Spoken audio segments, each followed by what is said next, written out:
As long as we live on this earth, we got நாம் a lot of responsibilities. நாம் இந்த பூமியிலே வாழும் நாளளவும் நமக்கு நிறைய பொறுப்புகள் இருக்கிறது.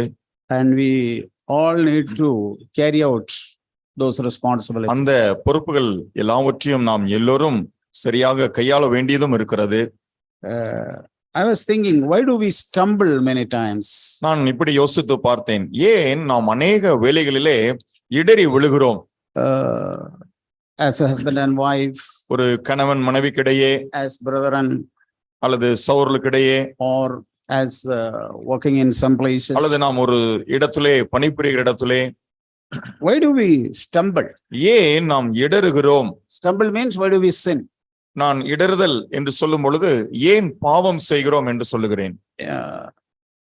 I think the very reason is that we lack practical wisdom. முக்கியமான காரணம் என்னவென்று சொன்னால், அந்த இடத்திலே நடைமுறையிலே நமக்கு இருக்க வேண்டிய ஞானத்திலே நமக்கு குறைவு இருக்கிறது. அதுதான் காரணம். It's very important as being Christians. கிறிஸ்தவர்களாய் practical wisdom. கிறிஸ்தவர்களாய் இருக்கிற நமக்கு நடைமுறை காரியத்திலே ஞானம் மிகவும் முக்கியமா இருக்கிறது. Jesus was living on this earth 33.5 years. இயேசு இந்த பூமியிலே 33 வருடங்கள் ஜீவித்தார். And he never sinned. அவர் ஒருபோதும் பாவம் செய்யவில்லை. As a son at home, ஒரு வீட்டிலே ஒரு மகனாக இருந்த பொழுதும், as a man who was taking care of the family, ஒரு குடும்பத்தை கண்காணிக்கிற அல்லது அதை பராமரிக்கிற ஒரு நபராகவும், as a man who was working hard, அல்லது மிகவும் கடினமாய் பணிபுரிந்த ஒரு நபராய் இருக்கும் பொழுதும் அவர் பாவம் செய்யவில்லை. 3.5 years as a teacher. அதே போல 33 வருடங்களாக ஒரு போதகராக அவர் இருந்த பொழுதும் பாவம் செய்யவில்லை. Never he stumbled. ஒரு இடத்திலும் கூட அவர் இடறவே இல்லை. What is the reason he did not stumble? ஏன், என்ன காரணத்தினால் அவர் இடறவில்லை? Because he was wise. ஏனென்று சொன்னால் அவர் விவேகமுள்ளவராய் இருந்தார். Where do we get wisdom? எந்த இடத்திலிருந்து இந்த ஞானத்தை நாம் பெற்றுக்கொள்ள முடியும்? Fear of the Lord is the beginning of the wisdom. கர்த்தருக்கு பயப்படுதலே ஞானத்தின் ஆரம்பமாக இருக்கிறது. So it's the fear of the Lord that protects us. ஆகவே கர்த்தருக்கு பயப்படுகிற பயமே நம்மை பாதுகாக்கும். See, under the old covenant, பாருங்கள், பழைய உடன்படிக்கையிலே God was concerned so much. தேவன் மிகுந்த அக்கறை உள்ளவராக இருந்தார். Turn to Hosea chapter 4. நீங்கள் ஓசியா 4வது அதிகாரத்தினுடைய 6வது வசனத்திற்கு நீங்கள் திருப்பிக் கொள்ளுங்கள். My people are destroyed for lack of knowledge, because you have rejected knowledge. I also will reject you from being my priest. Since you have forgotten the law of your God, I also will forget your children. என் ஜனங்கள் அறிவில்லாமையினால் சங்காரமாகிறார்கள். நீ அறிவை வெறுத்தாய், ஆகையால் நீ என் ஆசாரியனாய் இராதபடிக்கு நானும் உன்னை வெறுத்து விடுவேன். நீ உன் தேவனுடைய வேதத்தை மறந்தாய், ஆகையால் நானும் உன் பிள்ளைகளை மறந்து விடுவேன். See what do God says? பாருங்கள், இங்கே தேவன் என்ன சொல்லுகிறார்? Why my people are perished? ஏன் என் ஜனங்கள் சங்காரமாகிக் கொண்டிருக்கிறார்கள், அழிந்து கொண்டிருக்கிறார்கள்? Why my people are sinning? ஏன் என்னுடைய ஜனங்கள் பாவம் செய்கிறார்கள்? Why my people are put to shame? ஏன் என்னுடைய ஜனங்கள் அவமானத்திற்கு உட்படுத்தப்படுகிறார்கள்? Why my people are fighting with one another? ஏன் என்னுடைய ஜனங்கள் ஒருவருக்கொருவர் சண்டை போட்டுக் கொண்டிருக்கிறார்கள்? Why there is a quarrel? ஏன் அவர்களுக்கிடையே சச்சரவுகள் இருக்கிறது? One reason. ஒரே ஒரு காரணம்தான். God says my people are destroyed for lack of knowledge. அவர் சொல்லுகிறார், என் ஜனங்கள் அறிவில்லாமையினாலே அவர்கள் சங்காரமாகிறார்கள். Because ஏனென்றால் they have rejected the knowledge. அந்த அறிவை அவர்கள் வெறுத்து தள்ளினார்கள். That means they have rejected the fear of God. அப்படி என்று சொன்னால் கர்த்தருக்கு பயப்படுகிற பயத்தை அவர்கள் ஒதுக்கி விட்டார்கள். When we reject the fear of God, நாம் கர்த்தருக்கு பயப்படுகிற பயத்தை எப்பொழுது நாம் புறம் தள்ளுகிறோமோ, all other evil will come inside. மற்ற எல்லா பொல்லாப்புகளும் நமக்குள்ளாக வந்துவிடும். All the darkness will come inside. மொத்த அந்தகாரமும் நமக்குள்ளாக வந்துவிடும். So it is very, very important, being children of God, we should seek God to have practical wisdom in every circumstances of our life. ஆகவே தேவனுடைய பிள்ளைகளாய் இருக்கிற நாம் நம்முடைய ஜீவியத்தினுடைய எல்லா சந்தர்ப்ப சூழ்நிலைகளிலும் இப்பேற்பட்ட நடைமுறை அறிவுள்ளவர்களாக அல்லது ஞானம் உள்ளவர்களாக இருப்பது மிக மிக முக்கியமானதா இருக்கிறது. James says like this, யாக்கோபு இப்படியாக சொல்லுகிறார். chapter 1 verse 5. யாக்கோபு 1வது அதிகாரம் 5வது வசனத்திற்கு திருப்பிக் கொள்வோம். If anyone lack wisdom, உங்களில் ஒருவன் ஞானத்தில் குறைவுள்ளவனாய் இருந்தால் let him ask of God, அவன் தேவனிடத்திலே கேட்க கடவன், and he will give you without reproaching. அவனை கடிந்து கொள்ளாமல் தேவன் அவனுக்கு அதை தந்தருளுவார். What do we have to do? அப்படி என்றால் நாம் செய்ய வேண்டியது என்ன?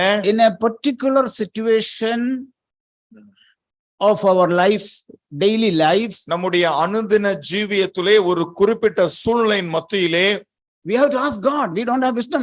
நமக்கு ஞானம் இல்லாத காரணத்தினால் நாம் தேவனிடத்திலே கேட்க வேண்டும். Immediately God will give you. உடனடியாக தேவன் அந்த ஞானத்தை உங்களுக்கு தந்தருளுவார். How do I need to speak in this situation? இந்த இடத்திலே ஆண்டவரே நான் எப்படி பேச வேண்டும்? Suppose at home there is a conflict between husband and wife. ஒரு உதாரணத்திற்கு ஒரு வீட்டிலே கணவன் மனைவிக்கிடையே ஒரு முரண்பாடு ஏற்பட்டு விட்டது என்று வைத்துக் கொள்வோம். If you are a God fearing person, நீங்கள் தேவனுக்கு பயப்படுகிற நபராய் இருந்தால், either husband or wife, அது ஒரு கணவனோ அல்லது மனைவியாக இருக்கட்டும், or even a brother or sister, அல்லது ஒரு சகோதரனோ சகோதரியோ இருக்கட்டும், what do we have to do? அந்த இடத்திலே நாம் செய்ய வேண்டியது என்ன? Immediately we have to ask in our spirit, Lord, what do I need to answer in this place? உடனடியாக நாம் நம்முடைய ஆவியிலே தேவனிடத்திலே கேட்க வேண்டும். ஆண்டவரே, இந்த இடத்திலே நான் என்ன பிரதியுத்தரம் சொல்ல வேண்டும்? I cannot escape from that situation. இந்த சூழ்நிலையை விட்டு நான் தப்பித்துக் கொள்ள முடியாது. I need to give an answer. இந்த இடத்திலே நான் பதில் சொல்லியாக வேண்டும். And God expects me to give answer. நான் அங்கே பதில் சொல்ல வேண்டும் என்று தேவனும் எதிர்பார்க்கிறார். God expects that I should handle that situation. இந்த சூழ்நிலையை நான் கையாள வேண்டும் என்றே தேவன் எதிர்பார்க்கிறார். But how can I handle it? அப்படி இருக்கும் பொழுது அதை நான் எப்படி கையாள முடியும்? That's the meaning of James, what James said. அதைத்தான் யாக்கோபு அந்த அர்த்தத்திலே சொல்லுகிறார். If you lack wisdom, நீங்கள் ஞானத்திலே குறைவுள்ளவர்களாக இருந்தால், if you lack wisdom in speaking a word in that situation, ஒரு குறிப்பிட்ட சூழ்நிலையிலே சரியான வார்த்தையை பேச முடியாமல் நீங்கள் ஞானமற்றவர்களாக குறைபட்டவர்களாக இருந்தால், don't use your brain. உங்களுடைய சொந்த புத்தியை நீங்கள் பயன்படுத்தாதீர்கள். Don't use the circumstances. சூழ்நிலையை நீங்கள் சாதகமாக பயன்படுத்தாதீர்கள். What do we need to do? அந்த இடத்திலே நாம் என்ன செய்ய வேண்டுமாம்? Ask God. நாம் கர்த்தரிடத்திலே கேட்க வேண்டும். How many minutes it will take? அதற்கு எத்தனை நிமிடங்கள் நமக்கு பிடிக்கும்? No time. அதற்கு வெகு நேரம் பிடிக்காது. We can immediately communicate with God. உடனடியாக நாம் தேவனோடு கூட தொடர்பு கொள்ள முடியும். And we can ask God. நாம் தேவனிடத்தில் இப்படி கேட்க முடியும். I am in this junction now. நான் இப்பேற்பட்ட ஒரு சந்திப்பிலே நின்று கொண்டிருக்கிறேன். I don't want to sin in this place. இந்த இடத்திலே எனக்கு பாவம் செய்ய விருப்பமில்லை. Give me an appropriate word, Lord. ஆண்டவரே, சமயத்திற்கேற்ற வார்த்தையை தாரும். And immediately God will give you. தேவன் உடனடியாக உங்களுக்கு தருவார். And you will not sin in that area. நீங்கள் அந்த இடத்திலே பாவம் செய்ய மாட்டீர்கள். So that's what James said. If anyone lacks யாக்கோபு wisdom, சொல்லுகிறார், let him ask God. உங்களில் ஒருவன் ஞானத்தில் குறைவுள்ளவனாய் இருந்தால் அவன் தேவனிடத்திலே கேட்க கடவன். Suppose a harsh husband. சரி, ஒரு உதாரணத்திற்கு மிகவும் ஒரு கோபக்கார கணவர் இருக்கிறார், or a harsh wife, அல்லது கோபக்கார மனைவி இருக்கிறாங்க. Who gave them to you and me? அந்த மனைவியையோ கணவனையோ நமக்கு அதை கொடுத்தது யார்? Who gave that brother to me? அந்த சகோதரனை நமக்கு கொடுத்தது யார்? God. தேவன் தான் கொடுத்தார். God did not make any mistake giving that wife and this husband. அந்த கணவனை அந்த மனைவிக்கோ அல்லது அந்த மனைவியை கணவனுக்கோ கொடுத்ததில் தேவன் எந்த ஒரு தப்பும் இழைக்கவில்லை. What do I need to do? அந்த இடத்திலே நான் என்ன செய்ய வேண்டும்? I have to ask God. நான் தேவனிடத்திலே கேட்க வேண்டும். What do I answer? நான், ஆண்டவரே, இந்த இடத்துல என்ன பதில் சொல்லட்டும்? Or sometimes God may say, you keep quiet. சில நேரங்களில் தேவன் சொல்லுவார், நீ இந்த இடத்திலே அமைதலாக இருந்தால், or you say like this, அல்லது நீ இவண்ணமாக சொல்லு. This is very important. ஆகவே இது மிகவும் முக்கியம். God established this earth and sky with wisdom. தேவன் இந்த பூமியும் வானத்தையும் தன்னுடைய ஞானத்தினாலே ஸ்தாபித்தார். Everything was established by his wisdom. நாம் காண்கிற எல்லா காரியங்களும் அவருடைய ஞானத்தினாலே ஸ்தாபிக்கப்பட்டிருக்கிறது. So how important the wisdom is. அப்படி இருக்கும் பொழுது இந்த ஞானம் என்கிற விஷயம் எவ்வளவு முக்கியமான ஒரு காரியம். In the book of Proverbs, நாம் நீதிமொழிகளிலே I think chapter 7, 7வது அதிகாரத்திலே sorry, I think 4 verse மன்னிக்கவும் 4வது அதிகாரம் verse 7, yes. நீதிமொழிகள் 4வது அதிகாரம் 7வது வசனம். With all your acquiring, get understanding. நீ சம்பாதித்த எல்லா காரியத்திலும் நீ ஞானமே முக்கியம், அதை சம்பாதி. What do we need to earn? ஆகவே நாம் எதை சம்பாதிக்க வேண்டும்? Just like we earn money on this earth. இந்த பூமியில் இருக்கும் பொழுது நாம் எப்படி தீவிரமாக பணம் சம்பாதிக்கிறோமோ அது போல What do we have to do? நாம் எதை சம்பாதிக்க வேண்டுமாம்? As we are getting older and older, what do we have to earn? நாம் முதிர் வயதாகிக் கொண்டே வரும் பொழுது நமக்கு தேவையானது என்ன? நாம் எதை சம்பாதித்திருந்திருக்க வேண்டும்? Wisdom. ஞானத்தை. So that when you become old, you will be very rich in wisdom. நீங்கள் ஒரு விருதாப்பிய நிலைக்கு வரும் பொழுது நீங்கள் அந்த ஞானத்திலே ஐஸ்வர்யமுள்ள நபராக இருப்பீர்கள். So make sure from today onwards. ஆகவே இன்று முதல் இந்த காரியத்தை நீங்கள் உறுதிப்படுத்திக் கொள்ளுங்கள். In all my acquiring, in all my earning, நான் சம்பாதிக்கிற எல்லா காரியத்திலும் I want to acquire wisdom. நான் ஞானத்தையே சம்பாதிக்க விரும்புகிறேன். I want to acquire heavenly wisdom. நான் பரத்திற்கேற்ற அந்த ஞானத்தை நான் சம்பாதிக்க விரும்புகிறேன். Not this earthly wisdom. இந்த பூமிக்குரிய ஞானத்தை அல்ல. Earthly wisdom is evil. இந்த பூமிக்குரிய ஞானமானது தீமையான ஞானமாய் இருக்கிறது. I want to show you two people. நான் உங்களுக்கு 2 நபர்களை காண்பிக்க விரும்புகிறேன். First King, 1 ராஜாக்கள் chapter 3. 3வது அதிகாரம். We read about King Solomon. இங்கே நாம் சாலமோன் ராஜாவை குறித்து நாம் வாசிக்கிறோம். How he got the wisdom. எப்படி இந்த சாலமோன் ஞானத்தை பெற்றுக்கொண்டான். He was the wisest person அவன் ever lived on the earth. இந்த பூமியிலே வாழ்ந்தவர்களிலே அவன்தான் மிகவும் ஞானியாக இருந்தான். Yeah, God came to him in the dream and asked him. தேவன் அவனுடைய சொப்பனத்திலே அவனுக்கு தோன்றி அவனிடத்திலே கேட்டார். What do you need? உனக்கு என்ன வேண்டும்? See, we can read chapter 3 and understand so many things are there, 1 to 7. பாருங்கள், அந்த 3வது அதிகாரம் முழுவதையும் நீங்கள் வாசித்துக் கொண்டால் புரியும். ஆனால் 7வது வசனத்திலே பாருங்கள். Now, O Lord my God, இப்பொழுதும் என் தேவனாகிய கர்த்தாவே, you have made your servant king in place of my father David. உமது அடியேனை என் தகப்பனாகிய தாவீதின் ஸ்தானத்திலே ராஜாவாக்கினீரே. Yet I am but a little child. நானோ என்றால் போக்குவரவு அறியாத சிறு பிள்ளையாயிருக்கிறேன். I do not know how to go out and come in. நான் போக்குவரவு அறியாதவனாயிருக்கிறேன். Who is he? இது யார் சொல்லுகிறது? He is king. He is already king. அவன் இப்பொழுது ஏற்கனவே ராஜாவாக ஏற்படுத்தப்பட்டிருக்கிறான். What is he saying? அவன் தன்னை குறித்து என்ன சொல்லுகிறான்? How he is humbling himself before God. தேவனுக்கு முன்பதாக அவன் தன்னை எவ்வாறு தாழ்த்துகிறான்? Oh God, you made me as a king in the place of your servant David. என் தேவனாகிய கர்த்தாவே, தேவரீர் உமது அடியேனை என் தகப்பனாகிய தாவீதின் ஸ்தானத்திலே ராஜாவாக்கினீரே. But ஆனால் I am a little child. நானும் ஒரு சிறு பிள்ளையாய் இருக்கிறேன். We know that. Do we realize that like that? நாமும் இந்த காரியத்தை நம்மை குறித்து நாம் உணர்ந்து கொள்ளுகிறவர்களாக இருக்கிறோமா? You made me as a husband in this home or for this woman. இந்த ஸ்திரீக்கு ஒரு புருஷனாக இருக்கும்படி தேவனை நீர்தான் என்னை ஏற்படுத்தி இருக்கிறீர். You made me as a father here. இந்த இடத்திலே இந்த பிள்ளைகளுக்கு தகப்பனாக நீர்தான் என்னை ஏற்படுத்தி இருக்கிறீர். You made me as a wife here. இந்த இடத்திலே ஒரு மனைவியாக நீரை ஏற்படுத்தி இருக்கிறீர். You made me as a mother in this place. இந்த இடத்திலே ஒரு தாயாக என்னை ஏற்படுத்தினது நீர். But ஆனால் I don't know anything. எனக்கு ஒன்றுமே I தெரியல. am only a little child. நான் ஒரு சிறு பிள்ளையாக உள்ளவோ இருக்கிறேன். Concerning bringing up these children, I am only a little child. இந்த பிள்ளைகளை வளர்த்து பெரிய ஆளாக்குகிற காரியத்திலே நான் ஒரு சிறு பிள்ளையாக இருக்கிறேன். How to speak to this husband, I am only a little child. இந்த கணவனிடத்திலே எப்படி பேச வேண்டும் என்கிற விஷயத்திலே நான் ஒரு சிறு பிள்ளையை போல் இருக்கிறேன். I am only a little child concerning how to speak to my wife. என்னுடைய மனைவியிடத்திலே பேசுகிற விஷயத்திலே நான் ஒரு சிறு பிள்ளையை போல் இருக்கிறேன். Do we agree that? இதை நாம் ஒப்புக்கொள்ளுகிறோமா? No, இல்லை, we don't agree. நாம் ஒப்புக்கொள்ள மாட்டோம். But Solomon agreed that. ஆனால் சாலமோன் அதை ஒப்புக்கொண்டான். Yet he is a king.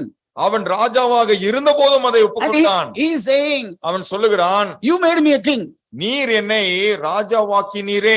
You made me a husband. You made me a father. நீர்தான் என்னை ஒரு கணவனாக ஒரு தகப்பனாக ஏற்படுத்தி இருக்கிறேன். You made me a wife or you made me a mother. ஒரு மனைவியாக ஒரு தாயாக நீரே என்னை ஏற்படுத்தி இருக்கிறேன். You made me as a brother in the church. சபையிலே நீரே என்னை ஒரு சகோதரனாக ஏற்படுத்தி You made இருக்கிறேன். me as an elder in the church. சபையிலே நீர்தான் என்னை ஒரு மூப்பனாக ஏற்படுத்தி இருக்கிறேன். You gave me so many people. எனக்கு நீர்தான் நிறைய ஜனங்களை கொடுத்தீர். But I am a little child. ஆனால் நானோ சிறு பிள்ளையா இருக்கிறேன். Do we say like that? நாமும் அப்படி சொல்ல முடியுமா? The secret is here. நம்முடைய ரகசியம் இங்கேதான் இருக்கிறது. I am a little child. நான் சிறு பிள்ளையா இருக்கிறேன். I do not know how to go out or come in. நான் போக்கு வரவு அறியாதவனா இருக்கிறேன். We say we all know about it. நாம் என்ன சொல்லுகிறோம்? இதெல்லாம் நமக்கு தெரியும் என்று I know what to do. I know how to do. எனக்கு எப்படி செய்ய வேண்டும் என்று தெரியும். But ஆனால் it was pleasing to God. அது தேவனுக்கு பிரியமாய் இருந்தது. And God gave him wisdom. தேவன் அவனுக்கு ஞானத்தை கொடுத்தார். How did Solomon get wisdom? எப்படி இந்த சாலமோன் ஞானத்தை பெற்றுக்கொண்டான்? That was only an earthly wisdom. அது ஒரு பூமிக்குரிய ஞானம் தான். It was not even heavenly. அது ஒரு பரத்திற்குரிய ஞானம் கிடையாது. How did he get that? ஆனால் அந்த ஞானத்தை அவன் எப்படி பெற்றுக்கொண்டான்? Because of his fear of God. தான் தேவனுக்கு பயந்த அந்த காரணத்தினால்தான். And come to verse 16 onwards. நீங்கள் 16வது வசனத்தில் வாருங்கள். There comes a situation where Solomon had to pronounce a judgment. அந்த இடத்திலே சாலமோன் ஒரு நியாய தீர்ப்பு கொடுக்க வேண்டிய ஒரு சூழ்நிலை ஏற்படுகிறது. Okay, two women. அந்த இரண்டு ஸ்திரீகள். Both are harlots. இருவரும் வேசிகள். One's child was dead. அதில் ஒரு வேசியினுடைய பிள்ளை இறந்து போய்விட்டது. And other child is alive. மற்றொரு வேசியினுடைய பிள்ளை உயிரோடு இருக்கிறது. They got an argument. அவர்களுக்கு இடையே இப்பொழுது வாக்குவாதம் முற்றுகிறது. One say this is my child and other said this is my child. அதில் ஒருவள் சொல்லுகிறார் இது என்னுடைய குழந்தை, மற்றவள் சொல்லுகிறார் இல்ல இது என்னுடைய குழந்தை என்று சொல்லிக் கொள்கிறாள். They brought the matter to Solomon. இந்த காரியத்தை அவர்கள் சாலமோனிடத்திலே கொண்டு வந்தார்கள். Solomon did not look at anybody. Either of this woman.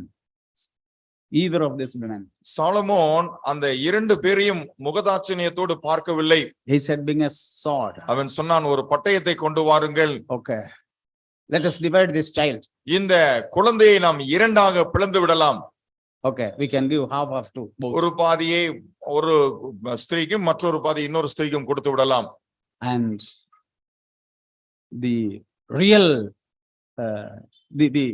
the mother who claims that child belongs to her, she said yes, do it.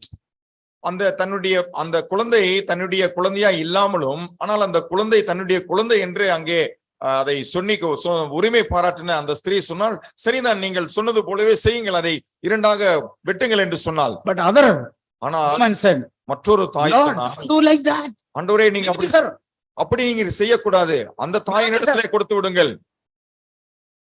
Immediately Solomon said, உடனடியாக Solomon சொன்னான் she is the real mother of the child. இவள்தான் அந்த குழந்தைக்கு உண்மையான தாய். How did he get that wisdom? எங்கிருந்து Solomon இந்த ஞானத்தை பெற்றுக்கொண்டார்? God given. தேவன் அதை சாலமோன் கொடுத்திருந்தார். He feared God. He doesn't want to pronounce a judgment there. அவன் அந்த இடத்திலே தேவனுக்கு பயந்திருந்தான். தானாக ஒரு நியாய தீர்ப்பை கொடுக்க அவன் விரும்பவில்லை. What we will do? நாமாக இருந்தால் என்ன செய்வோம்? We'll make a lot of inquiries. அந்த இடத்திலே நிறைய காரியங்கள் எல்லாம் விசாரிப்போம். We go for test.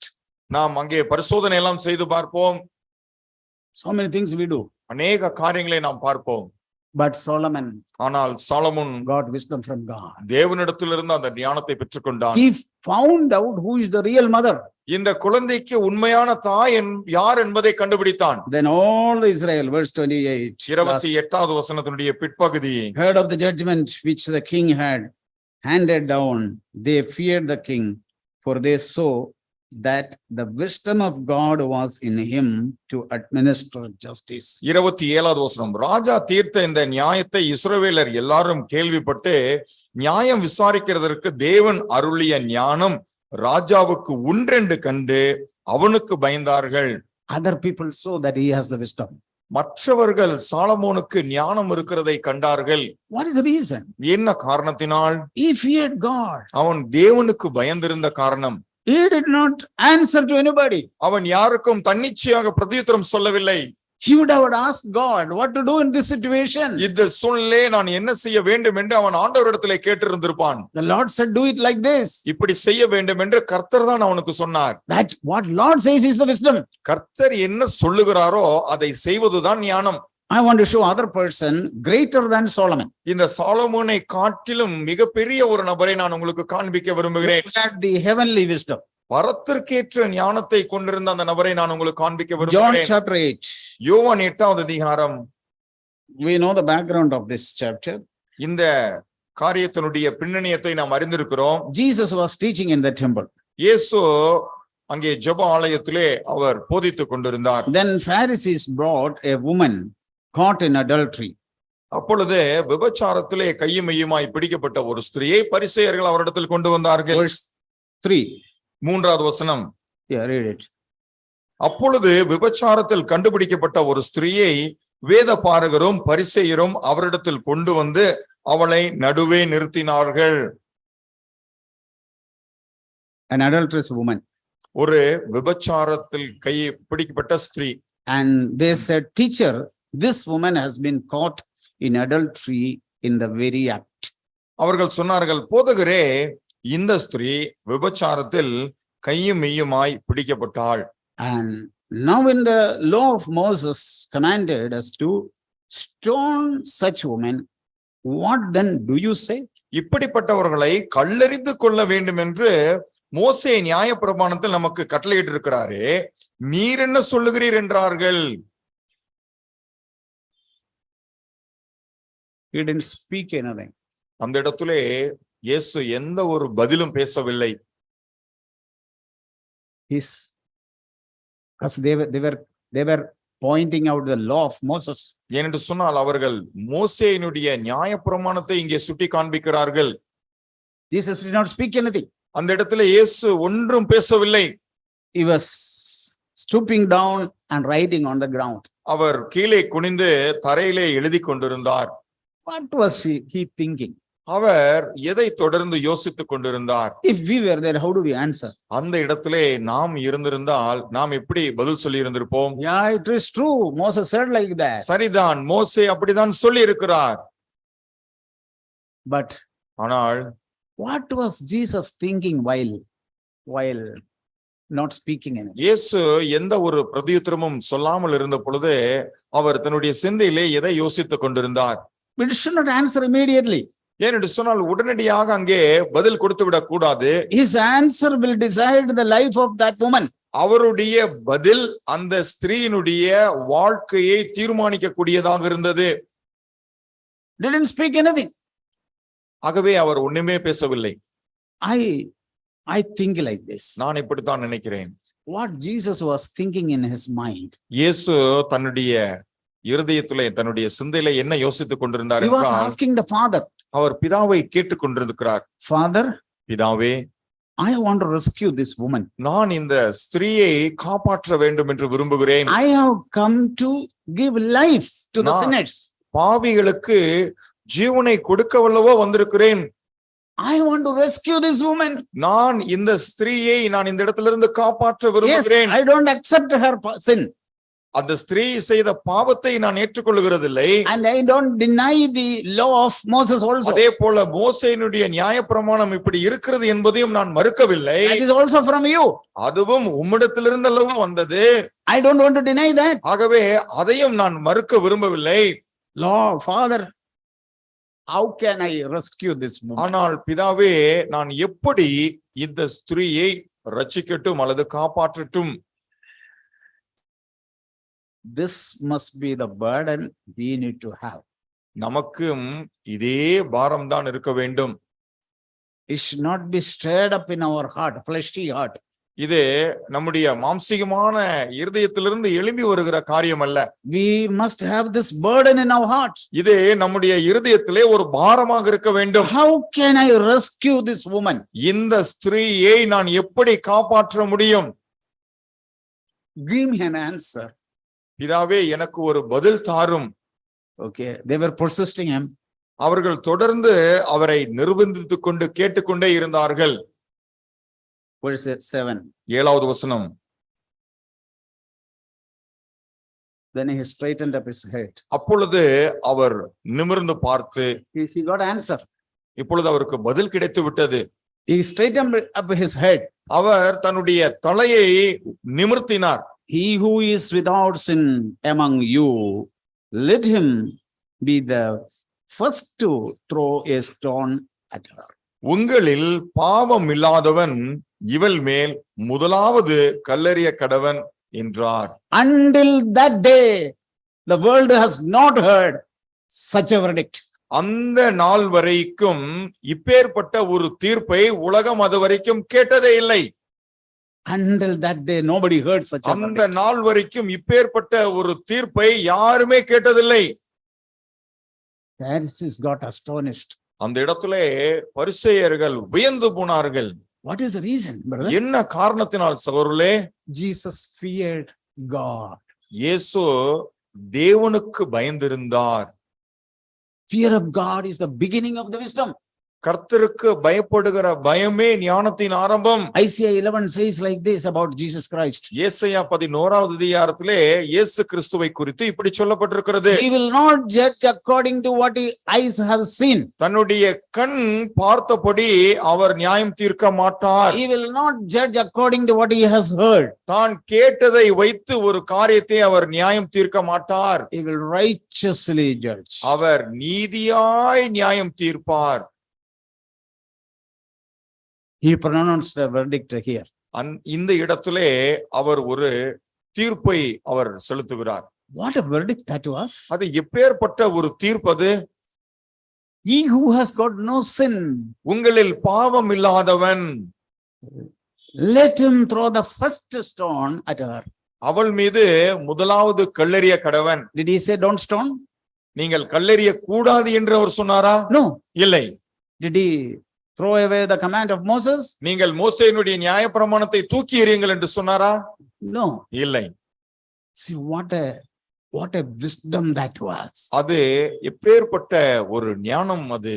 Brothers, பாருங்கள், we need to seek heavenly wisdom like this. இப்படித்தான் நாமும் அந்த பரத்திற்குரிய ஞானத்தை தேட வேண்டும். Daily we come across many circumstances in life. நம்முடைய ஜீவியத்திலே அனுதினமும் பலவிதமான சந்தர்ப்ப சூழ்நிலை நாம் கடந்து வருகிறோம். We need to answer there.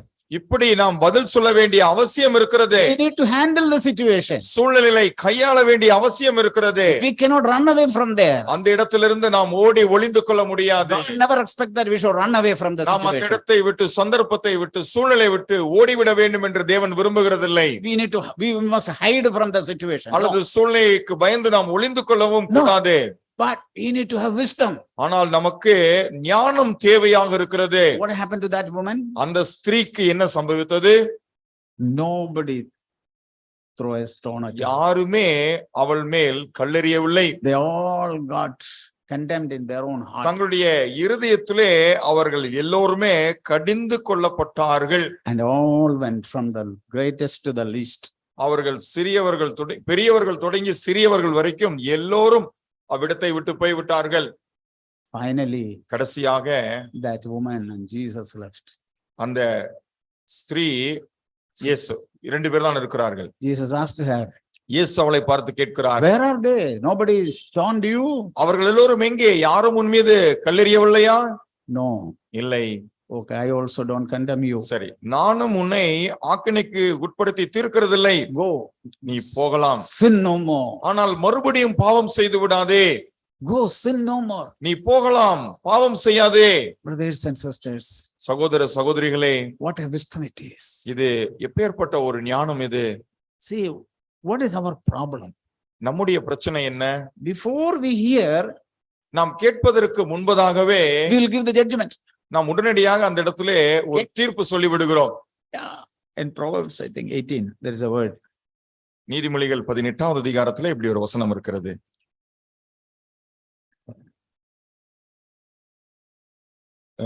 One who answers before listening.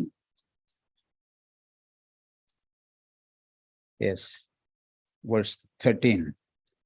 நீதிமொழிகள் 18வது அதிகாரம் 13வது வசனம். He who gives an answer before he hears, it is folly and shame to him. காரியத்தை கேட்கும் முன் உத்திரம் சொல்லுகிறவனுக்கு அது புத்தியினமும் வெட்கமுமாயிருக்கும். So what do we need to do?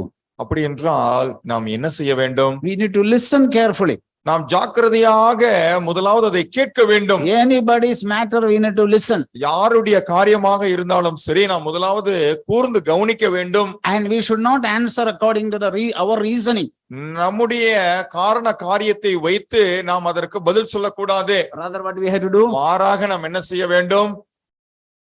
We should go to God. நாம் தேவனிடத்திலே போக வேண்டும். We have the Holy Spirit. நமக்குள் பரிசுத்த ஆவியானவர் இருக்கிறார். We have to ask Holy Spirit. நாம் பரிசுத்த ஆவியானவரை கேட்க வேண்டும். What do I have to answer in this place? இந்த இடத்திலே நான் என்ன பதில் சொல்லட்டும்? The Lord will give you the answer. கர்த்தர் பதிலை உங்களுக்கு தருவார். Do we have a promise like that? இப்பேற்பட்ட ஒரு வாக்குத்தத்தம் எங்காவது நமக்கு இருக்கிறதா? Yes. இருக்கிறது. Turn to Matthew chapter 10. மத்தேயு 10வது அதிகாரத்திற்கு திருப்பிக் கொள்ளுங்கள்.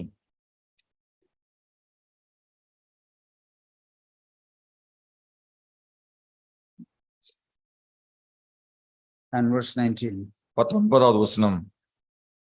When they hand you over, do not worry about how or what you are to say.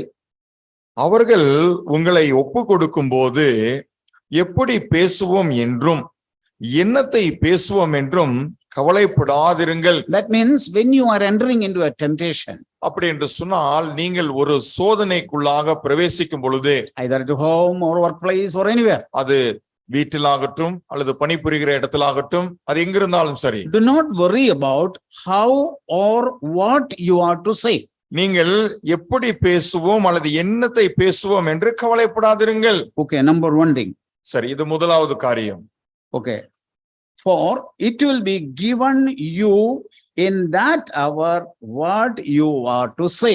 நீங்கள் பேச வேண்டுவது அந்நேரத்தில் உங்களுக்கு அருளப்படும். See how, what a big promise it is. இது எவ்வளவு ஒரு பெரிய ஒரு வாக்குத்தத்தம் இது. You should not worry what I have to answer. நான் என்ன பதில் சொல்ல வேண்டும் என்று சொல்லி இந்த இடத்துல நீங்கள் கவலைப்பட வேண்டிய அவசியம் இல்லை. But it will be given to you. ஆனால் அந்நேரத்திலே அது உங்களுக்கு அருளப்படும். Next verse. அடுத்த வசனம். It is not you who speak.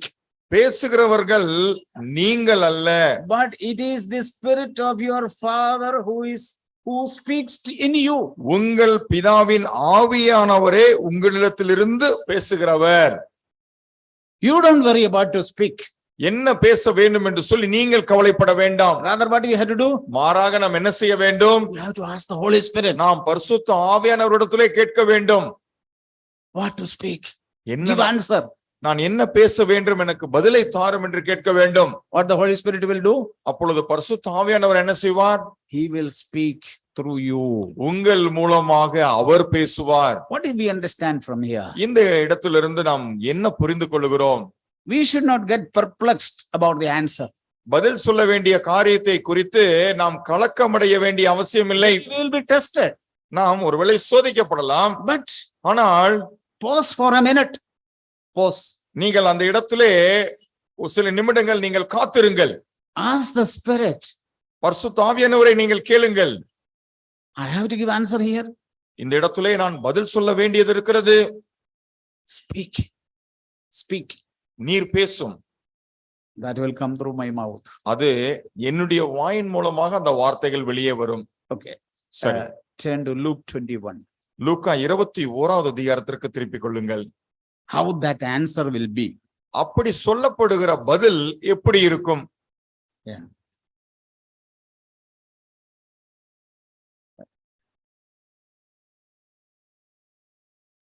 Verse 14. Again, the same situation, you are handed over. 14வது வசனம். ஆகையால் நீங்கள் அப்பேற்பட்ட ஒரு சூழ்நிலையிலே உங்களை அவர்கள் ஒப்பு கொடுக்கும் பொழுது, So make up your mind not to prepare beforehand to defend yourself. ஆகையால் என்ன உத்தரவு சொல்லுவோம் என்று கவலைப்படாதிருக்கும்படி உங்கள் மனதிலே நிர்ணயம் பண்ணிக் கொள்ளுங்கள். For what we need to prepare our mind? இப்பொழுது நம்முடைய மனதை நாம் எதற்காக ஆயத்தப்படுத்த வேண்டியது இருக்கிறது? We used to prepare our mind to what to answer. This is the answer. Okay, I have to answer to wife like this. I have to answer to husband like this.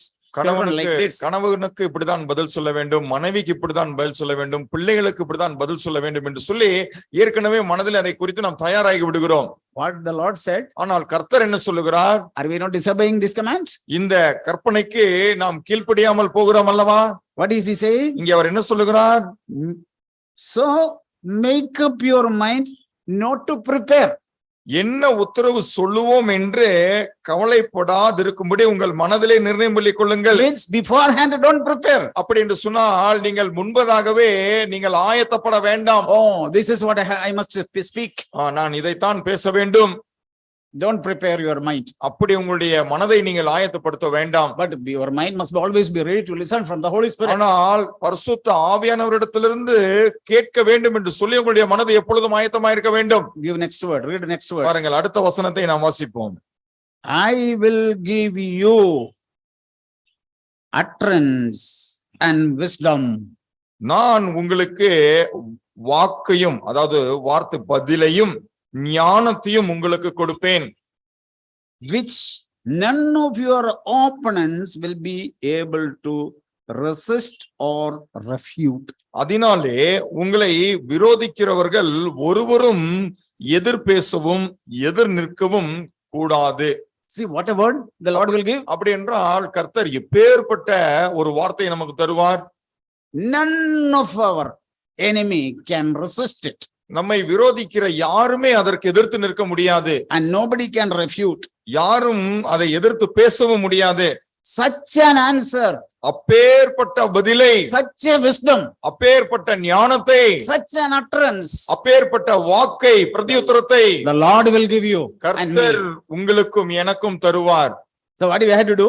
ஆகவே நாம் செய்ய வேண்டியது என்ன? Don't prepare. நீங்கள் முன்பதாகவே ஆயத்தம் பண்ண கூடாது. Like we are going to court, we prepare and go. நாம் ஒரு the law court, நீதிமன்றத்திற்கு போகும் பொழுது முன்பதாகவே மனதளவிலே நாம் தயாராகி போவோம். We will prepare all the document and go. நமக்கு தேவையான எல்லா கோப்புகளையும் ஆயத்தப்படுத்தி நாம் கொண்டு போவோம். Because there is only the paper speaks. ஏனென்று சொன்னால் அந்த இடத்திலே அந்த காகிதங்கள், அந்த கோப்புகளில் என்ன இருக்கிறதோ அதுதான் அங்கே பேசும். But ஆனால் before God it is not like that. தேவனுக்கு முன்பதாக அது அப்படி இல்லை. It's not the paper. அங்கே கோப்புகள் முக்கியம் அல்ல. It is the truth. அங்கே சத்தியம்தான் முக்கியம். The Lord said, I will give you. கர்த்தர் சொல்லுகிறார், நான் அதை உங்களுக்கு தருவேன். So do I need to afraid of anything, any temptation? ஆகவே ஏதாவது ஒரு சோதனை குறித்து, ஏதாவது ஒரு காரியத்தை குறித்து நான் பயப்பட வேண்டுமா? Do I need to fear about any problem? எந்த ஒரு பிரச்சனை குறித்தாவது நான் பயப்பட வேண்டியது இருக்கிறதா? No. இல்லை. Do I have to stumble about the problem? நான் பிரச்சனையை குறித்து இடற வேண்டிய அவசியம் இருக்கிறதா? Not necessary. அதற்கு அவசியம் இல்லை. Why? ஏன்? I fear God. நான் தான் தேவனுக்கு பயப்படுகிறேன். God has given me the Holy Spirit. தேவன் எனக்கு தம்முடைய பரிசுத்த ஆவியானவரை கொடுத்திருக்கிறார். In that situation, only one thing I need to do. அந்த குறிப்பிட்ட சூழ்நிலையிலே நான் ஒரே ஒரு காரியத்தை செய்ய வேண்டும். I don't answer. அந்த இடத்திலே உடனடியாக நானாக பதில் சொல்லிவிடக் கூடாது. We have done this mistake many times in the past. நாம் கடந்த நாட்களிலே அநேக முறை இந்த தவறை நாம் செய்திருக்கிறோம். Don't do it anymore. இனிமேலும் நீங்கள் ஒருபோதும் அதை செய்யாதீர்கள். As a result of our foolish answers, நம்முடைய மதியீனமான பதில்களுடைய பின்விளைவாக there were lot of conflicts. அநேக முரண்பாடுகள் ஏற்பட்டிருக்கிறது. Lot of conflicts between husband and wife and brethren and relatives. So many places we have கணவன் conflict. மனைவிக்கிடையே, இரண்டு சகோதர சகோதரிக்கிடையே, அதே போல நம்முடைய உற்றார்களுக்கிடையே அநேக முரண்பாடுகள் ஏற்பட்டிருக்கிறது. Don't do any more this foolishness. இனிமேல் ஒருபோதும் இந்த மதியீனமான காரியத்தை செய்யாதிருங்கள். Lord, you allowed me to come to this place, this situation, this circumstances. இந்த ஒரு சந்தர்ப்ப சூழ்நிலை நான் வரும்படிக்கு நீர்தான் அனுமதித்திருக்கிறீர். I don't know what to answer. இந்த இடத்துல என்ன பதில் சொல்ல வேண்டும் என்று எனக்கு தெரியாது. Then the Lord will give it. What it says? I will give you. அப்பொழுது கர்த்தர் உங்களுக்கு தருவார். அதை அங்க என்ன சொல்லப்பட்டிருக்கிறது? நான் உங்களுக்கு தருவேன். I will give you utterance. நான் உங்களுக்கு அந்த வாக்கை தருவேன். Even when you have to share a word. நீங்கள் in the church. சபையிலே வார்த்தையை பகிர்ந்து கொள்ள வேண்டும் என்று நீங்கள் இருந்தாலும் கூட what do you have to do? நாம் செய்ய வேண்டியது என்ன? I often remember about Peter. நான் அவ்வப்பொழுது பேதுருவை குறித்து நினைத்து பார்ப்பதுண்டு. They didn't have Bible. அவர்களுக்கு அச்சடிக்கப்பட்ட வேதாகமம் எல்லாம் இல்லை. They didn't have Mark or Matthew or Luke or அவர்களுக்கு மார்க்கு, மத்தேயு, லூக்கா சுவிசேஷம் எல்லாம் கிடையாது. Today we have all these things. ஆனால் இன்று நமக்கு எல்லாம் இருக்கிறது. Okay, read it, understand everything. சரி, இதையெல்லாம் நீங்கள் வாசித்து புரிந்து கொள்ளுங்கள். சரிதான். But when you want to speak, ஆனால் நீங்கள் பேச வேண்டும் என்று இருக்கும் பொழுது who has to give you the utterance? அந்த வார்த்தையை உங்களுக்கு தர வேண்டியது யார்? The Lord himself has to give you the utterance. கர்த்தர்தாமே அந்த வார்த்தைகளை உங்களுக்கு தர வேண்டும். That is what Peter says. அதைத்தான் பேதுரு சொல்லுகிறார். The one who speaks exactly the same utterance of God. பாருங்கள், பேசுகிறவன் தேவனுடைய வாக்கை பேசுகிறான். As God speaks. தேவன் பேசுகிறது போலவே பேசுகிறான். Not what my mind speak.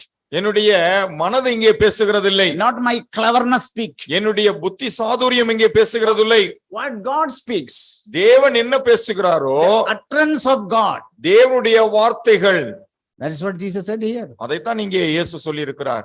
You will not sin in that place. If you do like that, you will not sin. நீங்கள் அப்படி செய்வீர்களாகில் அந்த இடத்திலே நீங்கள் பாவம் செய்ய மாட்டீர்கள். I said about Peter. அவர் பேதுருவை குறித்து சொன்னார். I said Peter. நான் உங்களுக்கு பேதுருவை குறித்து சொன்னேன். Peter was called to the house of Cornelius. பேதுரு கொர்நேலியுடைய வீட்டிற்கு அழைக்கப்பட்டார். Next day he reached there. மறுநாளிலே அவர் அந்த இடத்திற்கு போய் சேர்ந்தார். He has to speak. அந்த இடத்துல இப்பொழுது பேதுரு பேச வேண்டும். Has he got a Bible to speak? He has got a Bible? பேசுவதற்கு அவருடைய கையிலே வேதாகமம் இருந்ததா? Nothing. ஒன்றும் இல்லை. What it's written there, Acts chapter 10. Read and understand. You know all those things. அப்போஸ்தலர் அந்த அதிகாரத்துல என்ன எழுதப்பட்டிருக்கு நீங்கள் வாசித்து புரிந்து கொள்ளுங்கள். Peter opened his mouth. That's all. பேதுரு பேச தன் வாயை திறந்த பொழுது who gave the utterance? அந்த வார்த்தைகளை கொடுத்தது யார்? God gave the utterance. தேவன் பேதுருவுக்கு வார்த்தைகளை கொடுத்தார். As a result, what happened? அதனுடைய விளைவாக என்ன சம்பவித்தது? Everybody were stirred up. எல்லோருமே அந்த இடத்திலே அவர்கள் மனம் திரும்பினார்கள். Everybody filled with the Holy Spirit. எல்லோருமே பரிசுத்த ஆவியினாலே நிரப்பப்பட்டார்கள். Because God opened the mouth of Peter opened the mouth. God gave the utterance. பேதுரு தன்னுடைய வாயை திறந்தார். அதற்கான வாக்கை தேவன் தந்தருளினார். See what Jesus said? பாருங்கள், இயேசு என்ன சொல்லி இருக்கிறார்? You don't worry. நீங்கள் கவலைப்பட வேண்டியதில்லை. I will give a word. நான் உங்களுக்கு அந்த வார்த்தையை தருவேன். But ஆனால் there is one thing. ஒரு காரியம் இருக்கிறது அங்கே. Peter was obedient. பேதுரு கீழ்ப்படிதல் உள்ள நபராய் இருந்தார். As soon as he was set to go to the Cornelius house and people came, he went with them. நீ கொர்நேலியுடைய வீட்டிற்கு போக வேண்டும் என்று தேவன் அவனிடத்திலே சொன்னார். அழைப்பதற்கு சிலர் வந்திருந்தார்கள். ஆகவே அவர்களோடு கூட பேதுரு போய்விட்டார். He didn't ask any question. வேறு எந்த கேள்வியும் பேதுரு கேட்கவில்லை. He says, I did not ask any question.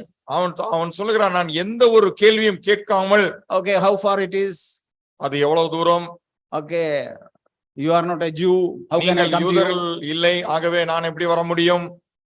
Nothing. எந்த ஒரு கேள்வியும் கேட்கவில்லை. He was obedient to the voice of God. கர்த்தருடைய சத்தத்திற்கு அவன் கீழ்ப்படிந்தான். Cornelius was a very educated man. இந்த Cornelio கல்விமான். He was a general. அவன் ஒரு நூற்றுக்கு அதிபதி. This man? ஆனால் இந்த பேதுரு he was a fisherman. ஒரு மீனவன். And he was full of Holy Spirit. அவன் பரிசுத்த ஆவியினாலே நிறைந்திருந்தான். Not only he was obedient, அவன் கீழ்ப்படிதல் உள்ளவனாய் இருந்தது மட்டுமல்லாமல் he was full of Holy Spirit. அவன் பரிசுத்த ஆவியினாலே நிறைந்தவனாகவும் So இருந்தான். what is the most important thing? ஆகவே எது முக்கியமான காரியம்? Obedience and fullness of the Holy Spirit. கீழ்ப்படிதல் உள்ள நபராக இருப்பதும் பரிசுத்த ஆவியினாலே நிறைந்திருப்பதும். If you are not an obedient man and you are not filled with the Holy Spirit, the Lord may not answer you. நீங்கள் கீழ்ப்படியாத நபராக இருந்து கொண்டு பரிசுத்த ஆவியானவராலே நிரப்பப்படாமல் இருப்பீர்கள் என்று சொன்னால் God may not give you an answer. தேவன் உங்களுக்கு பதிலை தர முடியாது. Then you have to search what to say cleverly, what I have to say அப்பொழுது cleverly. நீங்கள் புத்திசாலித்தனமாக என்ன சொல்ல வேண்டும் என்று சொல்லி நீங்கள் தான் யோசிக்க வேண்டியது. But what is the most important thing? ஆனால் எது முக்கியமான காரியம்? Be obedient, கீழ்ப்படிதல் உள்ளவர்களாய் இருப்பது, be filled with the Holy Spirit. பரிசுத்த ஆவியினாலே நிறைந்திருப்பது. Then you don't worry. அப்பொழுது நீங்கள் கவலைப்பட வேண்டியதில்லை. He said, I will give you. அவர் சொல்லுகிறார், நான் உங்களுக்கு அருளுவேன். No enemy can resist it. உன்னை விரோதிக்கிற யாரும் அதை எதிர்க்க முடியாது. Satan cannot resist it. சாத்தானால் அதை எதிர்க்க முடியாது. Your opponent cannot resist you. உன்னுடைய விரோதி உன்னை எதிர்க்க முடியாது. I will give you utterance. நான் உனக்கு வாக்கை தருவேன். Nobody can overcome you. யாருமே உன்னை மேற்கொள்ள முடியாது. Sin cannot overcome you. பாவம் உன்னை மேற்கொள்ள மாட்டாது. World cannot overcome you. இந்த உலகம் உன்னை மேற்கொள்ளாது. That is how we live as a overcoming life. அப்படிதான் நாம் ஜெயம் கொள்ளுகிற ஒரு ஜீவியத்தை வாழ முடியும். Not in our power, not in our strength. நம்முடைய வல்லமையினாலே, நம்மளுடைய பலத்தினாலே அல்ல. In my strength I cannot overcome any sin. என்னுடைய சுய பலத்தினாலே எந்த ஒரு பாவத்தையும் நாம் ஜெயிக்க முடியாது. I should deny my own power. நான் என்ன செய்ய வேண்டும்? என்னுடைய சுய பலனை நான் மறுதலிக்க வேண்டும். No, in my own power I cannot overcome. என்னுடைய சுய பலத்தினாலே நான் ஒருபோதும் ஜெயம் கொள்ள முடியாது. Jesus was once tested like this. இயேசு ஒருமுறை இப்படி சோதிக்கப்பட்டார். Mark chapter 12. மார்க் 12வது அதிகாரம். Some people asked him. சிலர் அவரிடத்திலே வந்து இப்படி ஒரு கேள்வி கேட்டார்கள். You will see Pharisees send Herodians, verse 13. 13வது வசனத்திலே பரிசேயர்கள் ஏரோதியரில் சிலரை அவரிடத்தில் அனுப்பினார்கள். They came and said to him, Teacher, we know that you are truthful and differ to no one. You are impartial. அவர்கள் வந்து, போதகரே, நீர் சத்தியம் உள்ளவர் என்றும் எவனை குறித்தும் உமக்கு கவலை இல்லை என்றும் அறிந்திருக்கிறோம். நீர் முகதாட்சிணியம் இல்லாதவராய் தேவனுடைய மார்க்கத்தை சத்தியமாய் போதிக்கிறீர் என்று அறிந்திருக்கிறோம். Okay, சரி. Shall we pay or shall we not pay tax to Caesar? ராயனுக்கு வரி கொடுக்கிறது நியாயமோ அல்லது இல்லையோ என்று சொல்லும் என்று கேட்டார்கள். See, question. பாருங்க, நம்ம கொடுக்கலாமா கொடுக்க கூடாதா என்பதுதான் கேள்வி. You came from God. நீங்க தேவனிடத்திலிருந்து வந்திருக்கீங்க. And God is important. ஆகவே தேவன் தான் முக்கியம். You teach the correct, accurate truth of God.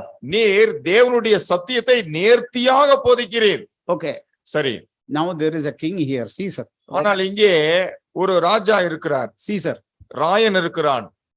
He thinks to be a god. அவன் தன்னை தேவன் என்று நினைத்துக் கொண்டிருக்கிறான். Okay, shall we pay poll tax or not? அப்படி இருக்கும் பொழுது அவனுக்கு நாம் வரி செலுத்தலாமா கூடாதா? See the wisdom. பார்த்தீர்களா ஞானத்தை? The one who fear God. தேவனுக்கு பயப்படுகிற நபருக்கு இருக்கிற ஞானத்தை. He said, why do you test me? அவர்களை பார்த்து, நீங்கள் என்னை ஏன் சோதிக்கிறீர்கள் என்று கேட்டார். He knew that they came to test him. அவர்கள் அவரை பரிசோதித்து பார்க்கத்தான் வந்திருக்கிறார்கள் என்பதை அவர் அறிந்திருந்தார். Catch something from his mouth. அவருடைய வாயிலிருந்து வருகிற வார்த்தையிலே அவரை குற்றம் கண்டுபிடிக்க வேண்டும் என்று சொன்னார்கள். Report to Caesar. அதை வைத்து அவர்கள் போய் ராயனிடத்திலே அதை சொல்ல முடியும். See, here is a man. பாருங்கள், இங்கே ஒரு நபர் இருக்கிறார். He said, don't pay the tax to Caesar. அவன் சொல்லுகிறான், ராயனுக்கு வரி கொடுக்க கூடாது என்று சொல்லுகிறான். He is saying, give everything to God. எல்லாவற்றையும் நீங்கள் தேவனுக்கு தான் கொடுக்க வேண்டும் என்று சொல்லுகிறான். Jesus said, ஆகவே அவர்களை பார்த்து இயேசு சொன்னார், bring me a denarius. என்னிடத்திலே நீங்கள் ஒரு நாணயத்தை கொண்டு வாருங்கள். And he said, whose inscription it is? அப்பொழுது இந்த சுரூபமும் மேலெழுத்தும் யாருடையது என்று கேட்டார். They said it's Caesar's. அவர்கள் சொன்னார்கள் இது ராயனுடையது என்றார்கள். So go and give what belongs to Caesar, and what belongs to God. அதற்கு இயேசு அவர்களை பார்த்து ராயனுடையதை ராயனுக்கும் தேவனுடையதை தேவனுக்கும் செலுத்துங்கள் என்றார். Don't mix it up. இரண்டையும் நீங்கள் குழப்பிக் கொள்ளாதீர்கள். He is a king on earth. அவன் இந்த பூமியிலே ஒரு ராஜா. Give what he owes.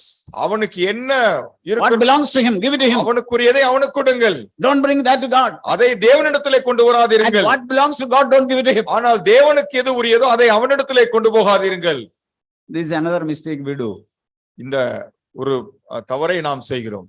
What belongs to God, we give it to தேவனுக்கு எது சொந்தமானதோ அதை கொண்டு போய் நாம் ராயனிடத்திலே கொடுத்து விடுகிறோம். What belongs to Caesar, that we give to God. ராயனுக்கு எது சொந்தமானதோ அதை நாம் தேவனுக்கு கொடுத்து விடுகிறோம். Why do we do? ஏன் அதை நாம் அப்படி செய்கிறோம்? We don't have wisdom. நமக்கு அந்த இடத்திலே ஞானம் இல்லை. We don't ask God. நாம் தேவனிடத்திலே கேட்கிறதில்லை. What do I have to do? ஆண்டவரே நான் என்ன செய்ய வேண்டும்? See how Jesus got wisdom. பாருங்கள் இந்த இடத்துல இயேசு எப்படி இந்த ஞானத்தை பெற்றுக்கொண்டார். He did not sin. அவர் பாவம் செய்யவில்லை அந்த இடத்திலே. If you would have said give it to God, நீங்கள் very highly spiritual. ஒருவேளை அவர் அந்த இடத்துல மிகவும் ஒரு ஆவிக்குரிய நபரை போல நீங்கள் அதை தேவனுக்கு கொடுத்து விடுங்கள் என்று சொல்லியிருந்தால் you would have sinned. அந்த இடத்திலே அவர் பாவம் செய்திருப்பார். He didn't sin. ஆனால் பாவம் செய்யவில்லை அவர். Why do we get stumbled? நாம் ஏன் இடறுகிறோம்? We don't have wisdom. நமக்கு ஞானம் இல்லாத காரணம். Brothers and sisters, சகோதர சகோதரிகளே, there are so many areas in the Bible we can see about wisdom. ஞானத்தை குறித்து வேதாகமத்திலே அநேக இடங்களில் நம்மால் பார்க்க முடியும். Turn to the book of Colossians. கொலோசியர் நிருபத்திற்கு நீங்கள் திருப்புங்கள். Chapter 4. 4வது அதிகாரம். It says here, அது இங்கே சொல்லப்பட்டிருக்கிறது. verse 5. 5வது வசனம். Conduct yourself with wisdom toward outsiders, making the most of the opportunity. புறம்பே இருக்கிறவர்களுக்கு முன்பாக ஞானமாய் நடந்து காலத்தை பிரயோஜனப்படுத்திக் கொள்ளுங்கள். Yes, we live in this world. நாம் இந்த உலகத்திலே வாழ்ந்து கொண்டிருக்கிறோம். We deal with so many people. நாம் அநேகரை நாம் சந்திக்கிறோம். We don't deal only with the spiritual godly people. ஆவிக்குரிய தேவ மனிதர்களோடு கூட மாத்திரம் இருக்கிறதில்லை. We do our business, we do our job. நாம் நம்முடைய வேலைகளை செய்கிறோம், நம்முடைய வியாபாரங்களை செய்கிறோம். What do we need to have? நமக்கு என்ன தேவை? Being in the church, what is the most important thing? சபையில் இருக்கிற நமக்கு எது மிக முக்கியமானது? Holy Spirit says, conduct yourself with wisdom toward outsiders. பரிசுத்த ஆவியானவர் சொல்லுகிறார், நீங்கள் புறம்பே இருக்கிறவர்களுக்கு முன்பதாக ஞானமாய் நடந்து கொள்ளுங்கள். Making the most of the opportunity. காலத்தை நீங்கள் பிரயோஜனப்படுத்திக் கொள்ளுங்கள். Then let your speech always be with the grace. அதற்கு அப்புறம் சொல்லப்பட்டிருக்கிறது, உங்கள் வசனம் எப்பொழுதும் கிருபை பொருந்தினதாயும், not with the sweet, இனிப்பு பொருந்தினதாக அல்ல, as though seasoned with the salt, உப்பால் சாரம் மேறினதாயும் இருப்பதாக. What do we try to do? நாம் வழக்கமாக என்ன செய்ய முயற்சிக்கிறோம்? We put lot of sugar when we speak. நாம் பேசும் பொழுது இனிமையாக நாம் பேச ஆரம்பிக்கிறோம். That's not with the grace. அது கிருபை பொருந்தினதாக இருக்காது. We please people and speak. நாம் ஜனங்களை பிரியப்படுத்துவதற்காக அப்படி பேசுகிறோம். The Lord did not say speak in a pleasing way. இங்கே நீங்கள் மிகவும் இனிமையாய் பேச வேண்டும் என்று கர்த்தர் சொல்லவில்லை. Speak with grace. நீங்கள் கிருபை பொருந்தின வார்த்தைகளை பேசுங்கள் என்று தான் சொல்லுகிறார். If we need to have grace, what do we have to have? நமக்கு கிருபை இருக்க வேண்டும் என்று சொன்னால் அதற்கு நமக்கு என்ன இருக்க வேண்டும்? We need to have humility. நமக்கு தாழ்மை இருக்க வேண்டும். God gave grace to the humble. தேவன் தாழ்மையா இருக்கிறவர்களுக்கு கிருபை அளிக்கிறார். That means in every situation I need to humble myself. அப்படி என்று சொன்னால் எல்லா சூழ்நிலைகளிலும் நான் என்னை தாழ்த்த வேண்டும். Then அதற்கு அப்புறம் every word must be seasoned with the salt. எல்லா வார்த்தைகளும் உப்பால் சாரம் மேறினதாக இருப்பதாக. So that you will know how you should respond to each person. அப்பொழுது அவன் அவனுக்கு இன்னபடி உத்தரவு சொல்ல வேண்டும் என்று நீங்கள் அறிந்திருப்பீர்கள். I have to answer to so many people in a day. நான் ஒரு நாளிலே அநேகருக்கு பதில் சொல்ல வேண்டியது இருக்கிறது. I have to answer to my wife, I have to answer to my children, என்னுடைய பிள்ளைகளுக்கு, I have to answer to the customers who comes to me. என்னுடைய கடைக்கு வருகிற வாடிக்கையாளர்களுக்கு நான் பதில் சொல்ல I have வேண்டியது to answer to my brothers in the church. சபையில் இருக்கிற என்னுடைய சகோதரர்களுக்கு நான் பதில் சொல்ல வேண்டியது I இருக்கிறது have to answer to the higher authorities above me. எனக்கு மேலாக இருக்கிற மேலான அதிகாரங்களுக்கு நான் பதில் சொல்ல வேண்டியது What இருக்கிறது all we all have this, not only me, everybody. எனக்கு மாத்திரமல்ல நம்ம எல்லோருக்கும் இந்த காரியங்கள் இருக்கிறது Everybody has this. எல்லோருக்குமே இதெல்லாம் இருக்கிறது What it says there? அங்க என்ன சொல்லப்பட்டிருக்கிறது How to answer to each person. நீங்கள் அவனவனுக்கு இன்னென்னபடி உத்தரவு சொல்ல வேண்டும் என்று I cannot give the same answer what I am giving to my wife to the children. என்னுடைய மனைவிக்கு நான் கொடுத்த அதே பதிலை என்னுடைய பிள்ளைகளுக்கு நான் கொடுக்க முடியாது. I cannot give the same answer to the one brother to the same answer I cannot give to the other brother. கொடுத்த அந்த பதிலை மற்ற சகோதரனுக்கும் அதே பதிலை நான் கொடுக்க முடியாது. Everywhere it will be different. ஒவ்வொருவருக்கும் அது வித்தியாசமாக இருக்கும். God, how it is possible? அப்படி இருக்கும்போது ஆண்டவரே இது எப்படி சாத்தியம்? How can I give an answer to everybody? எப்படி நான் அவரவருக்கேற்ற பதிலை தர முடியும்? Only seeking the Lord always.